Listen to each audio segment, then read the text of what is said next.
Meninggal akibat penyakit kanker payudara, masih banyak yang kehilangan Empok Alpa. Bukan hanya keluarga dan orang-orang terdekat, tapi juga sahabat dan para penggemarnya. Tapi kisah kepergian Empok Alpa juga masih menyisakan cerita lain tentang kiriman-kiriman benda aneh jauh sebelum ia sakit.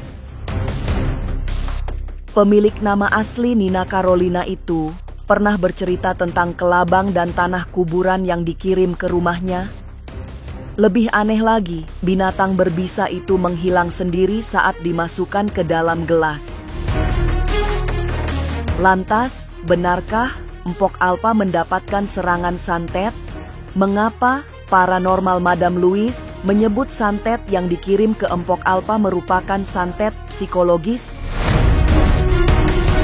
Masa depan memang misterius dan penuh tanda tanya. Tak usah menerka-nerka karena was-was akan menerawang kehidupan selebriti serta mengungkap asmara, karir, dan peruntungan.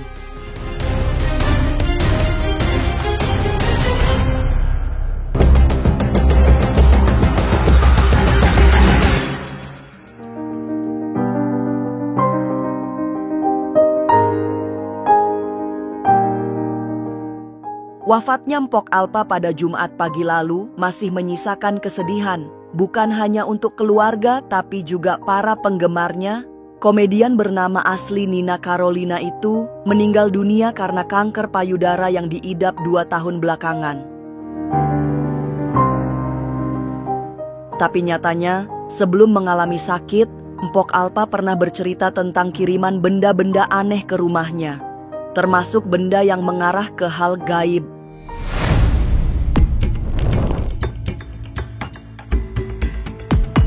Meski memiliki popularitas, Empok Alpa merasa tidak ada yang aneh dalam hidupnya.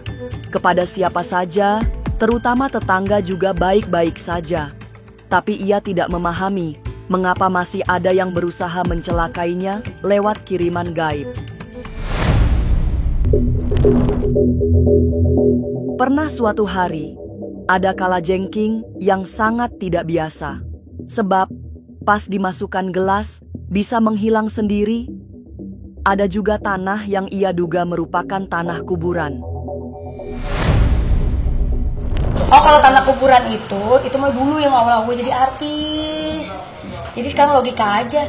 Di sini gue dulu nggak ada tanah merah loh. Tanah kuburan kita tahu kan, kalau tanah kuburan kayak apa? Itu kayak ada yang ngawur. Terus bangkai ayam hitam loh di sini. Terus kayak ada kalajengking, kayak ada kelabang, ada di sini. Terus gua tutup di gelas gitu, terus sama laki gua diwiritin, hilang. Masa kalajengking hilang? Dalam gelas? Iya, dalam gelas digituin di kurung sama laki gua. Terus diwiritin sama laki gua semalaman itu, hilang, masa besokannya nggak ada.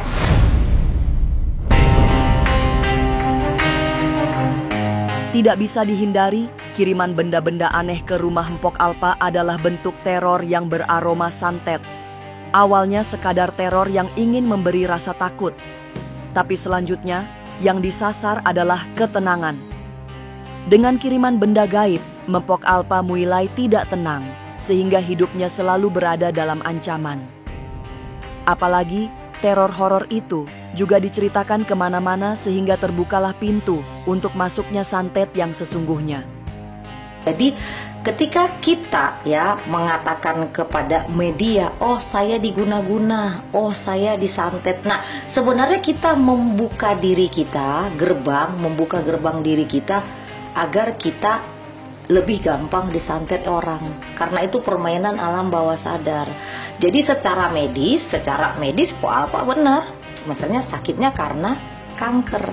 Tetapi penyakit kanker ini akumulasinya menjadi cepat itu karena apa? Kan seperti itu. Iya, karena memang ada serangan halus sebelumnya yang sudah hidup dan diyakini. Itulah yang dikatakan santet psikologis. Dalam khazanah spiritual, santet memang sesuatu yang menakutkan. Tapi santet yang masih dalam bentuk visual sejatinya santet kelas rendahan. Sebab santet tingkat tinggi sudah tidak berbentuk Santet jenis mematikan, bukan hanya minim bentuk namun tak terlihat.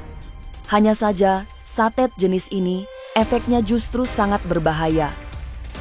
Nah, sebenarnya kalau santet yang paling berbahaya adalah santet psikologis. Nah, kalau yang saya lihat yang dialami oleh Po Alpa ini sebenarnya ini bagian, Mbak, dari santet psikologis itu sendiri. Banyak orang berpikir ya, masyarakat di kita selalu berpikir bahwasanya santet itu sesuatu yang kayak misalnya Mbak, wah ada darah, terus nanti fotonya ditusuk-tusuk pakai jarum gitu, terus ngelihat pocongan. Nah, kalau itu kan santet bentuk visual, menakut-nakutin orang melalui visual, melalui pandangan dengan sesaji-sesaji kayak gitu. Nah, tetapi sebenarnya yang lebih mengerikan adalah santet yang dimasuki melalui alam bawah sadar, menciptakan ketakutan-ketakutan. Nah, itulah yang membuka gerbang daripada diri kita sehingga si guna-guna itu lebih gampang masuknya. Nah, jadi yang dialami Po Alpa adalah ketika berapa tahun lalu beliau terkena serangan guna-guna itu di blow up ke masyarakat dan banyaknya media yang mengekspos, sebenarnya tanpa tidak disadari itu membuka gerbang dia sendiri.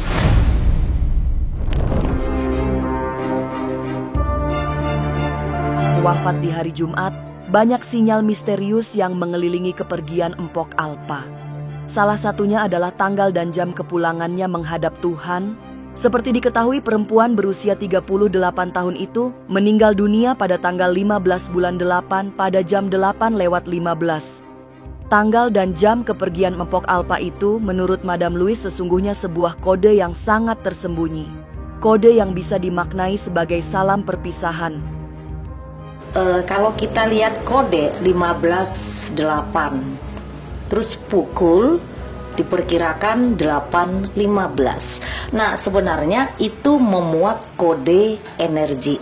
Nah, kode energi ini ya sering disebutkan adalah angka ini kode energi pamit.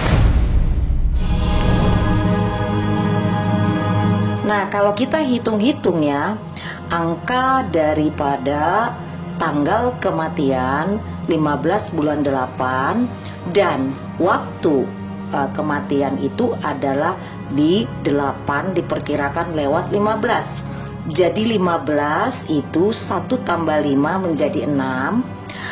Angka 6 melambangkan karma keluarga, beban emosional dan kasih sayang. Jadi banyak kematian dengan angka ini terjadi saat seseorang sudah menyelesaikan perannya untuk keluarga ataupun utang emosi antar jiwa sudah tuntas. Kita lihat hitungan bulan 8. Angka 8 adalah simbol infinity, keabadian, dan hukum sebab akibat atau karma. Bulan ini sering menutup siklus hidup yang telah menggenapi perjalanannya. Nah, kita lihat jamnya ya Mbak, pukul 8:15. Jam 8, berarti 8 itu vibrasi kekuatan, bisa juga pengendalian dan karma yang matang. Jadi menit 15 itu adalah 1 ditambah 5 adalah 6. Berarti kembali ke tema keluarga. Jadi 8:15 memuat 8 dan 6 pada pola berulang ya. Jadi itu kan polanya berulang nih 2 kali. Yang artinya kita bisa ambil satu kesimpulan bahwasanya keperlian beliau terkait dengan penyelesaian utang jiwa pada keluarga dan takdir karmanya. Jadi 15 ya, 6, 8 tambah 8, 15. Terus polanya 6, 8, 8, 6. Dalam pembacaan metafisik, pola ini melambangkan gerbang transisi, penyatuan antara cinta, karma, kehidupan. Jadi energinya disimpulkan adalah siklus ditutup dengan damai. Artinya beliau pergi pamit kepada sisi sang halik dalam keadaan jiwa yang tenang. Jadi Po Alpa itu pergi memang sudah tahu dirinya pergi, dia sudah mempersiapkan segalanya untuk anak-anaknya dan perginya dalam keadaan tenang, tidak ada beban sama sekali. Itu kalau kita lihat dari hitung-hitungan angka tanggal kematian dan jamnya.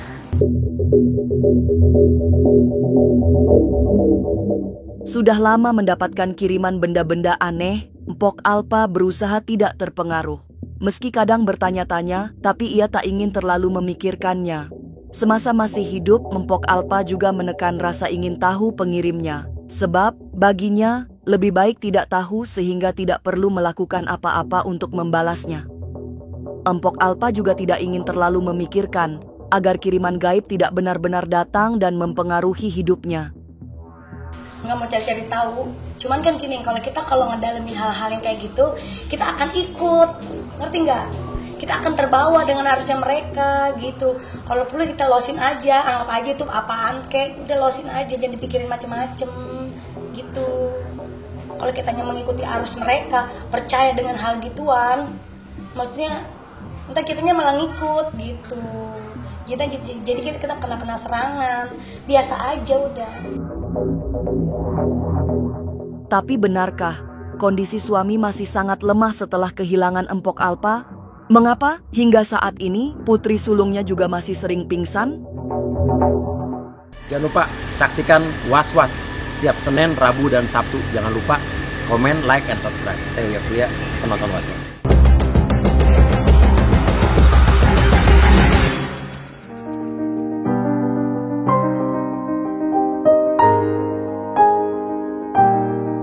Duka yang terasa sangat membekas diresapi keluarga besar Mpok Alpa. Terutama anak-anak dan suami yang sangat kehilangan sosok yang disayangi. Hingga tahlil hari ketiga kemarin, putri Mpok Alpa juga masih sangat bersedih sampai beberapa kali pingsan. Sebagai anak tertua, bisa dipahami jika Shirley sangat kehilangan mamanya. Apalagi, ia termasuk sangat dekat dengan almarhumah, hingga sering curhat dan bermanja-manja. Menurut Bang Idung, putrinya memang terpukul sekali kehilangan sosok ibu yang menyayang, sampai-sampai untuk menghilangkan kesedihan, baju Mpok Alpa selalu dipeluknya. Sampai saat ini, malam ini juga, dia untuk mengenang mamanya, dia coba pakai baju mamanya tuh. Biasa pakai di baju mamanya tuh buat ngaji, dipakai dia malam ini. Itu barusan pingsan, sampai sekarang masih dalam kamar aja, masih pingsan-pingsanan. Karena memorinya juga deket sama mamanya ya, jadi buat misalnya untuk ngilangin itu nggak semudah itu, kayak gitu. Mesti tetap ingat mamanya, kayak gitu biasa. Kalau ini manja kan, mamanya itu dia pelukan kan, namanya anak cewek kan. Kalau bapaknya kan susah untuk itu, kayak gitu. Berarti sampai sekarang juga masih suka? Masih pingsan, kan tadi pingsan. Saking sedihnya, anak sulung Mpok Alpa masih belum bisa tidur di rumah. Ia mengungsi di rumah kerabatnya agar tidak teringat mamanya. Bang Idung juga merasakan putrinya memang sangat kehilangan, sehingga bisa memahami perasaannya. Tapi sebagai ayah, ia berusaha menenangkan buah hatinya itu. Terutama karena kepergian mamanya adalah takdir terbaik. Di kamar kakaknya kok, dia belum bisa ke rumah ini. Dia juga belum bisa di kamar ini, banyak memori kenangan yang mengingatkan tentang mamanya. Mau kita kuatin, kayak gitu, kakak udah ikhlas, mama di sana udah tenang. Kita juga suatu saat kita nih bakalan menunggu, kita menunggu kematian. Kenapa? Nggak ada sesuatu untuk masa depan selain kematian. Karena kullu nafsin dha'iqatul maut, setiap makhluk bernyawa pasti akan mengalami kematian. Kita tinggal nunggu giliran. Jadi kita juga nanti di sana akan ketemu mama. Insya Allah ridho, kita berkumpul nanti di sana. Gitu. Jadi pelan-pelan gitu.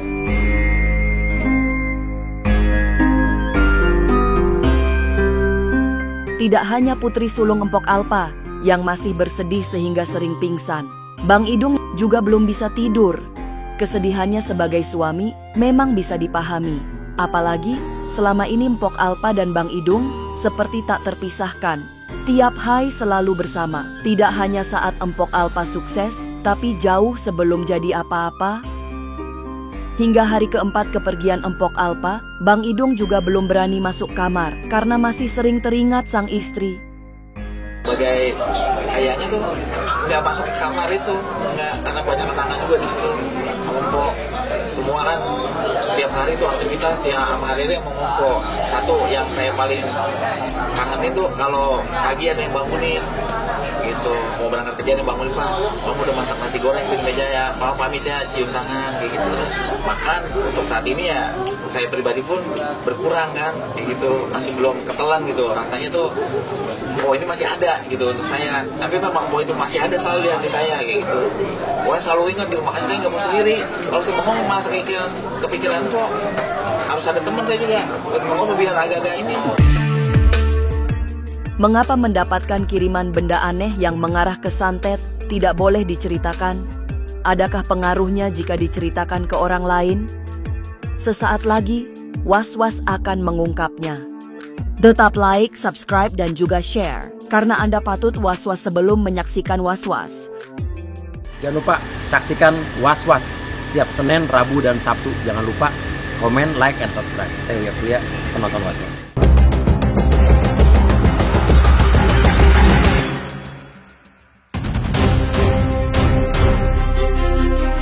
Mendapatkan kiriman gaib seperti benda-benda aneh, sesungguhnya baru awal dari serangan berikutnya yang lebih ganas.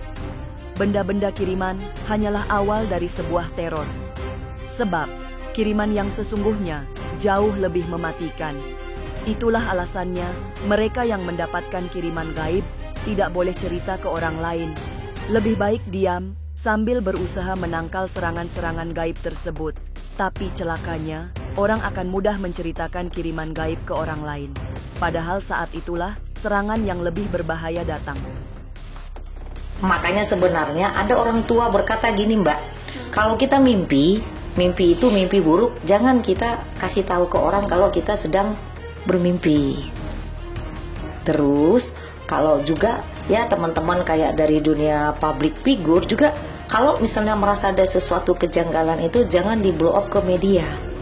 Karena secara tidak langsung ya masyarakat mendengarkan dan meyakini itu akan menggiring energi itu, akan semakin memperkuat daripada energi guna-guna itu sendiri.